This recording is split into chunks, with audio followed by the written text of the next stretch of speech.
గగన్ కట్నం ఇచ్చాడన్న నిజం తెలుసుకున్న ఇందు గగన్ని కలవడం కోసం అని చెప్పి ఆఫీస్కి వస్తుంది. అపూర్వ అత్తయ్య కట్నం ఇవ్వలేకపోతే నువ్వే కదన్నయ్య ఆ కట్నం ఇచ్చిన కాపురాన్ని నిలబెట్టావు, చాలా థ్యాంక్స్ అంటూ అలా ఎమోషనల్ అవుతూ గగన్ని హక్ చేసుకొని థ్యాంక్స్ చెప్తూ ఉంటుంది. అలా ఇందు గగన్కి థ్యాంక్స్ చెప్తూ ఉంటే భూమి ఆ మాటలు వింటుంది. ఇక గగన్ చేసిన సహాయం విన్న భూమి ఎంతగానో ఆనందపడిపోతూ ఉంటుంది. ఇందు అక్కడి నుండి వెళ్ళిపోయిన తర్వాత భూమి పరిగెత్తుకుంటూ గగన్ దగ్గరికి వచ్చి గగన్ని హక్ చేసుకొని, ఇంత గొప్ప వ్యక్తి, ఇంత మంచి మనసున్న వ్యక్తి నన్ను ప్రేమించడం నిజంగా నా అదృష్టం అని చెప్పి అంటూ ఉంటే, వదులు భూమి అంటూ భూమిని గగన్ దూరంగా జరుపుతాడు.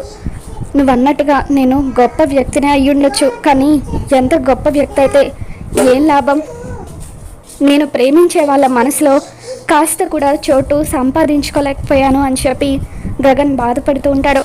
మరి గగన్ బాధను చూసైనా భూమి తను ప్రేమిస్తున్న విషయం చెప్పేస్తుందా, ఏం జరగబోతుందో మళ్ళీ మన ఛానల్లో తెలుసుకుందాం. ఈ వీడియో మీకు నచ్చినట్లయితే లైక్ చేయండి.